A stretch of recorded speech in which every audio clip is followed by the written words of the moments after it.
A long time ago, there's been a story about a lady wandering the outskirts of big cities, helping those who are hungry, offering them food, always at a street corner with her cart, giving off a delicious smell of stew.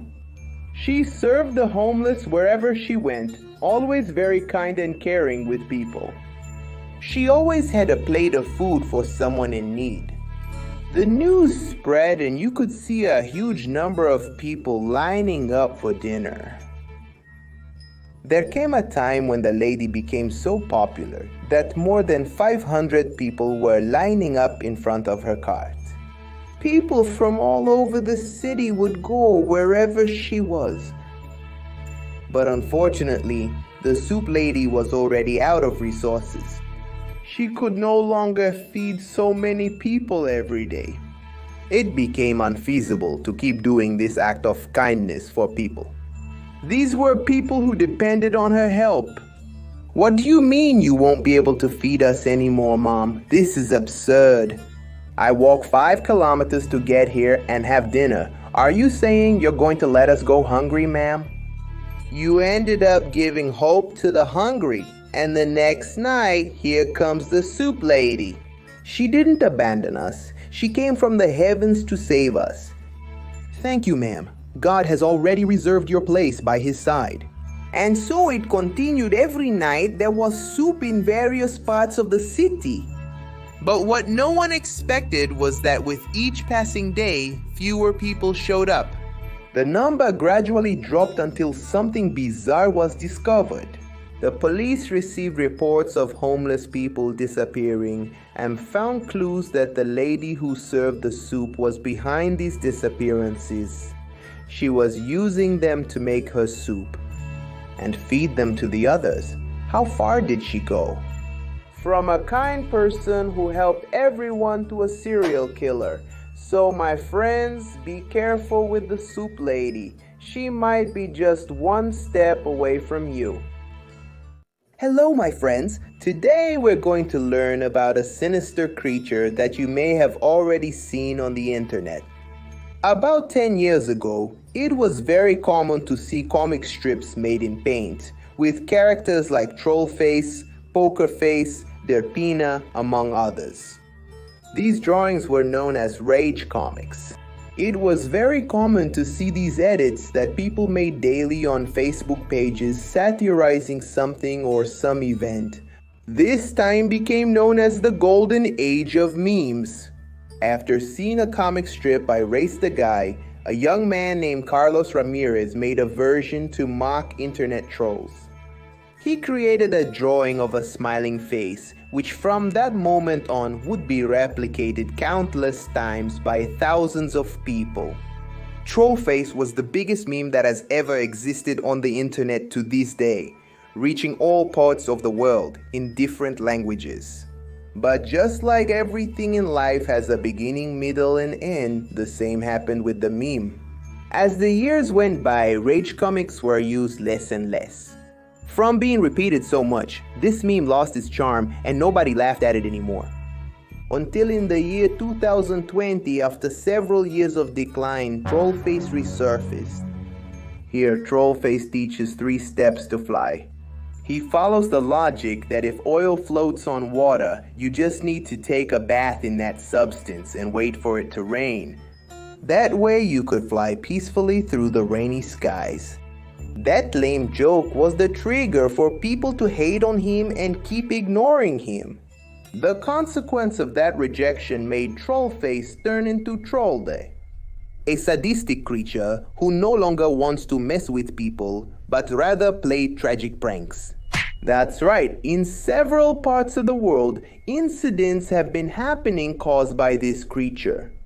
He emerged from the internet to make people laugh, but ended up coming to the real world to do harm, being able to manipulate his body and also our reality.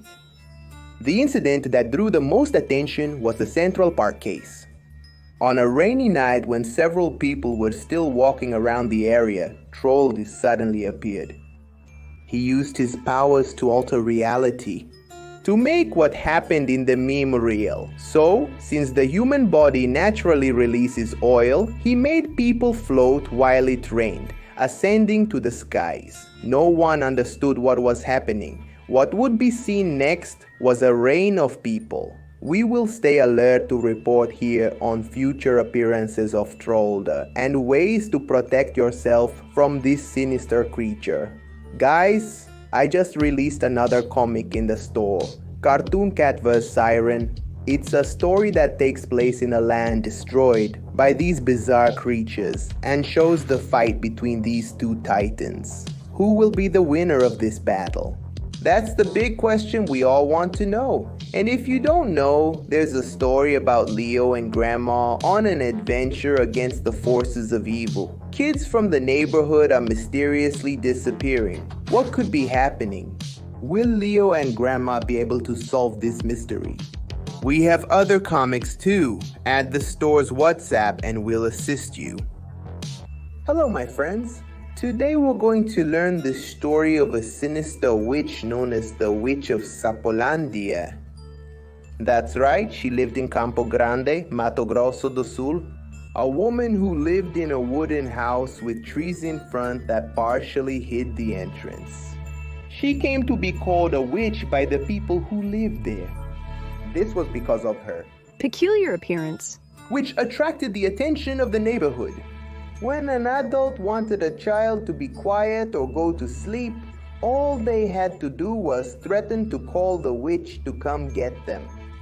But what seemed like irony became reality. An anonymous tip led the police to the place where she lived to investigate and search her backyard. According to the report, children had been disappearing after entering this woman's backyard. The result of the police search shocked the entire city. Children who were considered missing were found in the back of her backyard.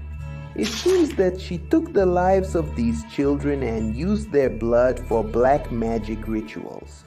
She buried the victims in her backyard, which looked more like a bizarre swamp, taken over by humidity, fungi, and frogs.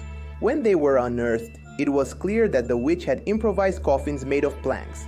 Dozens came out of frogs from inside, revealing the remains of the children. The police later discovered that she had already kidnapped other children in other neighborhoods for macabre purposes. The police then handcuffed the witch and she was taken to the police station. However, as night fell, during a routine inspection of the cells, the guard had an unexpected surprise. She had mysteriously disappeared from the cell where the witch was being held. There was no sign of a break-in. The woman simply vanished. The police went to her house and searched everything, the entire perimeter of her residence, but she was not found. They say that at dusk, few people dare to step on the sidewalk of the Witch of Sapolândia, and the neighbors still hear the witch's voice inside her house to this day, letting out a macabre laugh.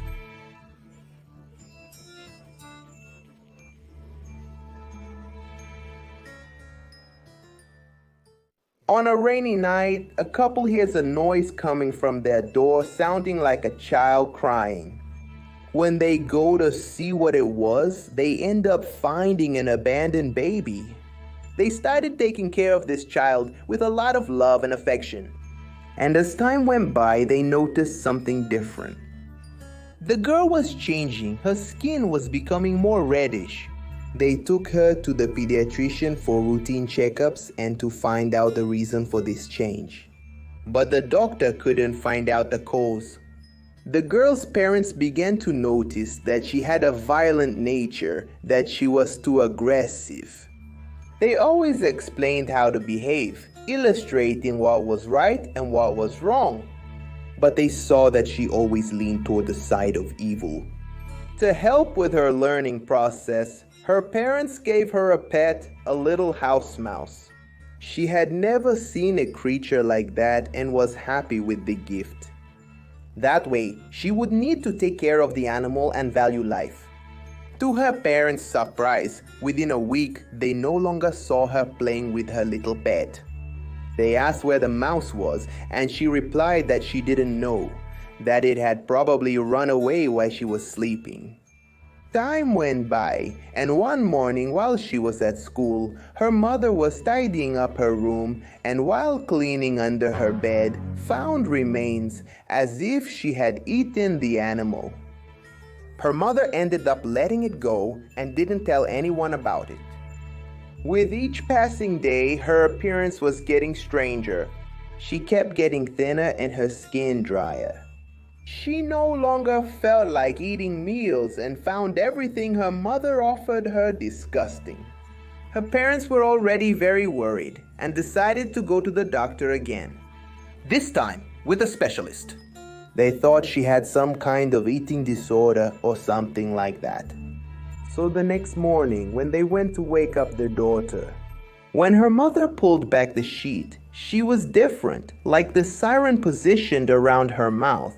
She was startled because she had been woken up suddenly, and she screamed, causing the whole house to be destroyed. The frequency of her sound was so absurd that only wreckage was left. After this accident, she was traumatized for having destroyed her family, and so she began to completely deny her dark nature. The dark impulses that came had to be contained every day. So the girl grew up and tried to continue her life normally. She followed her student routine, but unfortunately, she couldn't resist for very long. Her siren nature needed human flesh. All other foods were indigestible for her, leaving only one thing to do: eat the students at her school. So she started picking out people who annoyed her and treated her badly. That's how she acted in the shadows, keeping her tracks hidden until today. On a rainy morning, a boy was coming back from school along his usual route. When he passed by a crossroads, he saw a strange box. Curious, he went closer to see what it was. When he opened it, he was surprised. He saw a brand new pair of sneakers, a model he had never seen before in his life. He looked at the sole and, coincidentally, it was his size. Very happy, he took his new sneakers home. The next day, he was getting ready to go to school again. And he went to put on his sneakers, but since the old ones were already worn out and had a hole in the toe, he thought about using the ones he had found. He imagined he would impress the guys at school by showing up with brand new kicks. That's when he put it on his foot. He felt very comfortable, it fit perfectly. And when he stepped, he hardly felt any impact. It was really soft, man. So when he got to school, everyone was staring at his new sneakers. It was an unprecedented sight. He was a big hit with the crowd. A friend asked to try it, right? He was a bit suspicious, but decided to go along with it. When he tried to take off his sneakers, he couldn't. It seemed like they were stuck to his feet. He thought it was strange, but ended up joking with his friend, saying the sneakers didn't want to let him go. But what the boy didn't know was that the sneakers were actually a creature. This creature acted like a parasite. After someone wore it, its inner walls would start to secrete a sticky substance that acted like glue and would never let the person take it off their foot again. Since we sweat, we end up causing foot odor because of the bacteria that proliferate there. This creature feeds on that. After a few months of someone wearing the sneakers, the creature ends up consuming the rotting flesh that is there until the very end, when only bones are left. The only way to get rid of this creature is to step on hot coals, man. That's right, you know. The coals are left behind after the bonfire. Ultimately, this is parasitic behavior, isn't it? And it needs to be removed before it's too late. So, my friends, be careful. In 1989, there was a family that was going through a bit of a rough time. The son of Josenildo and Rosislin was behaving unsatisfactorily. Reginaldo had no sense of responsibility and spent many hours doing nothing. Without doing anything productive, he just wanted to sleep all the time. That's when his parents thought about adopting a stray dog for their son. That way, it would encourage the boy to grow as a person. It didn't take long before they found a caramel-colored dog. Soon the dog was already celebrating, and you could see he was very happy to find a family and as a result a home. Introduced to the boy Reginaldo, the dog started licking and jumping on the boy. But Reginaldo was very lazy and forgot to take care of the dog. He wouldn't put out dog food, didn't change the water, and didn't pick up the poop. He was still the same as always, only now with a pet to take care of. His parents ended up doing his chores for him. One day, his parents had to leave to take care of his grandmother, who was sick and in the hospital.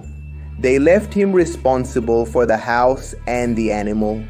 But knowing Reginaldo, they figured he wouldn't do well with such a big responsibility. They were gone for a week, and when they returned, they had an unpleasant surprise. Reginaldo was sleeping in his room as usual, and man, it smelled terrible. Reginaldo said it must be the trash he forgot to take out. When his parents went to check where the smell was coming from, you can probably imagine what happened. The caramel-colored dog had been forgotten. Without water and food, the little dog didn't make it. Reginaldo's parents scolded him. How could you not take care of your own dog? How could you forget something so important? The dog's life was taken because of your incompetence. I forgot. I heard it barking many times, but I thought it was barking at someone passing by on the street or at the cats on the roof. Since the incident, as soon as night falls, you can see the ghost of a caramel dog wandering the streets, tirelessly searching for water and food. To this day, he still looks for a home and an owner who will love him and treat him with the respect he deserves. So my friends, if you see the ghost of a caramel dog on your street, don't forget to treat him very well and put water and food at your door. And guys, don't forget about Black November. Release those comics in digital and ebook versions, man. You'll be able to read them on your phone and computer for just $1.99, man. Just go to the store leo.com.br and buy it there, and it'll arrive in your email, all right? One day, a young woman was bathing in a river when, out of nowhere, she saw something shining at the bottom of the water. There was an object among the rocks that she couldn't identify. When she picked it up, it turned out to be a gold ring. She put it on her finger, and it fit perfectly, as if the ring had been made for her. From that day on, she started wearing the jewel. Its shine was intense and gave off a different feeling. She began to feel greed for everything that had material value. Money, property, cars, feelings she had never had before. When she embraced this desire, something bizarre started to happen. The next morning, when she woke up, she looked at her hand and it was closed. She feels like she's holding something. When she opens it, she sees gold coins and, bizarrely, part of her finger where the ring is supposed to be is missing. It seems like the ring consumes parts of the body in exchange for coins. She was so greedy that she didn't care about what was happening to her body. In the young woman's mind, she had plenty of fingers, and losing a few to be turned into gold coins wouldn't make a difference. She didn't even stop to think about how bizarre that was, what kind of ring it was, where it came from, or what its purpose was. So every time she woke up, more coins appeared in her hand and she had fewer fingers. Her parents noticed something strange about their daughter and went to ask what was happening. But she was very aggressive and always hid what she was doing. She wore black gloves to hide the lack of fingers. Until when they found out, her parents were shocked. They tried to forcefully remove the ring of the girl, but she didn't allow it and ended up running away from home. She took all her coins without even saying goodbye. After being away for a month, she returned home weekend. Her worried parents took her to a hospital to treat her injuries and run some tests. The girl no longer had any fingers on her hands and feet. She said it seemed like she had been bewitched by that ring, and she felt like she was being controlled by a very strong urge. She wanted more and more coins of gold, but she ended up losing the ring and the coins. She couldn't hold on to them because she didn't have enough fingers. So my friends, be careful when you find a gold ring. Before you put it on your finger, make sure it's not the ring of greed. And don't forget to visit the store at leo.com.br and get your Leo and Grandma comic book. There was a young man named Kojiro. He had a problem that always bothered him. Every time he set the alarm to wake up, he could never wake up from his sleep.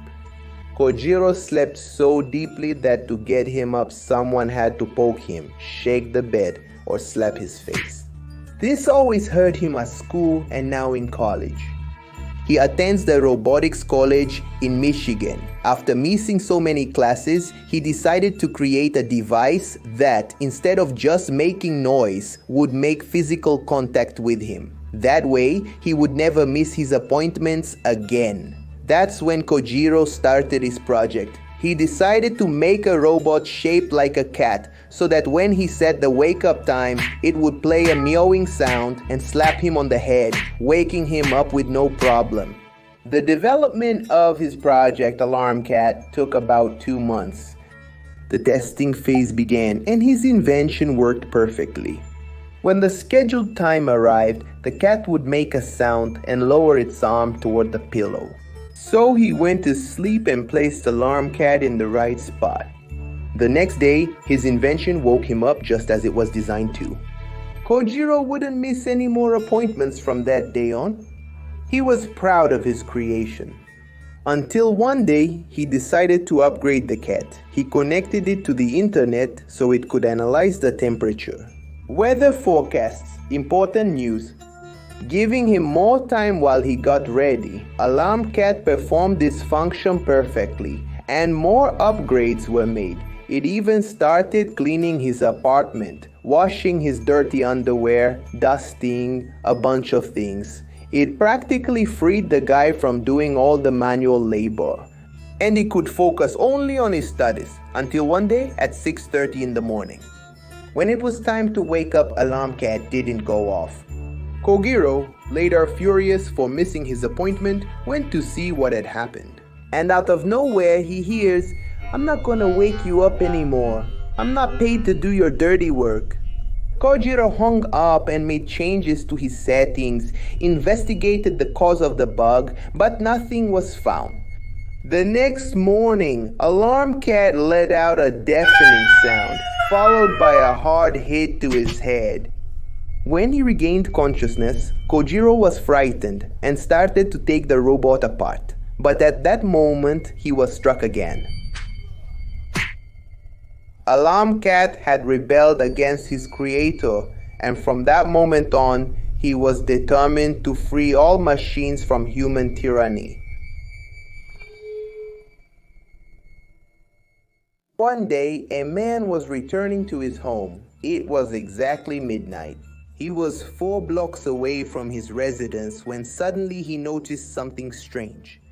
He saw that where there used to be a vacant lot, there was now a gigantic building. Since he had had some drinks, he thought he was seeing things. He rubbed his eyes and looked again. It was an old and very strange building. How did that just appear out of nowhere? He had lived in that place since childhood, and he was sure there was no building there before. He gets closer to take a look through the glass. Lights turn on, revealing the hall. The brightness was so intense that he couldn't open his eyes for a few seconds.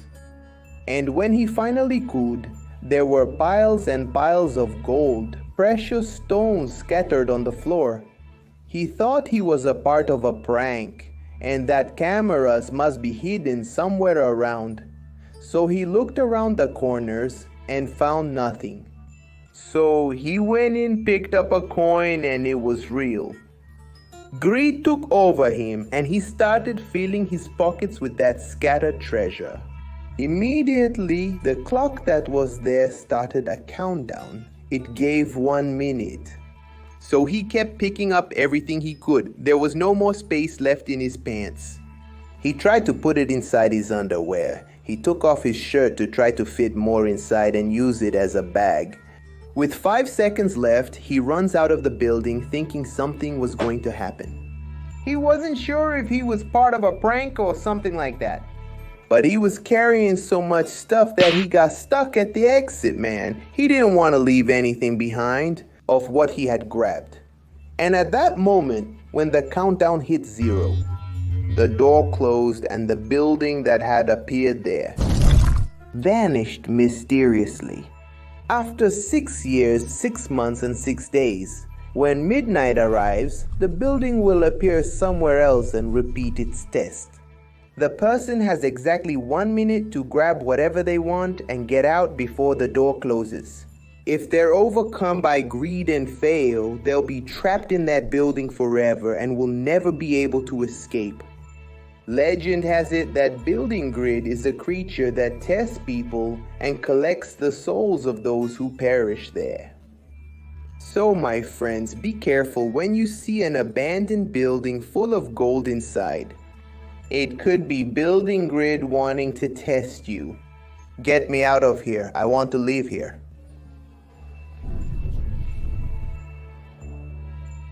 In 1992, a group of children were having fun on their street. It was a sunny Saturday morning and they were playing a little game of soccer. Then, at one point, they heard the sound of the ice cream truck. It's very common for these trucks to show up on weekends in the suburbs. Those were days when they got a lot of customers, right? Because there were a lot of kids playing and all that, so everyone would run to buy ice cream. The ice cream truck stops at the corner, and the kids rush over craving a refreshing and delicious ice cream. When they get there, the first one asks for a strawberry, chocolate, and vanilla cone, with topping too, but the ice cream man says he doesn't have those flavors. So the kid asks for another one. They didn't have what he wanted either. My God, what's going on? The man lacks the requested items. I'll get your ice cream ready. And he started putting together the treat. He grabbed the ingredients, which were in several transparent jars. They were pieces of meat, intestines, organs, eyes, and a blood topping. Is that an ear? Ah! My God, this guy's crazy. All the kids got desperate and ran out. One of the kids' fathers came up to the ice cream man to check what was going on. He was outraged and at the same time tense with what he saw, and went to call the police since it was clearly an incident. But he couldn't get there in time. The ice cream man got out of the car and caught him. Since then, the story has been going around that every weekend, somewhere, this cannibal ice cream man shows up. Instead of serving the traditional ice cream made with milk and sugar, he presents this bizarre thing with human parts. If you see an ice cream man, and when you get to the car, you're surprised by this lunatic, there's a way to get out of this situation alive. They say you can't refuse this man's ice cream. When he gives it to you, just say you forgot your money at home and that you're going there to get it. If you refuse and start screaming, you might not survive. They say he uses as raw material for his ice cream the parents who came to confront him or the children themselves who refused and ran away. The origin of the carnivorous ice cream man is unknown, but a year after that incident, a witness saw the moment when his car came out of a hole in the ground. There was nothing. And suddenly the ground opened up and the ice cream man's car jumped out of it. They say he's an entity from the underworld who comes every weekend to brighten children's mornings with his bizarre ice cream.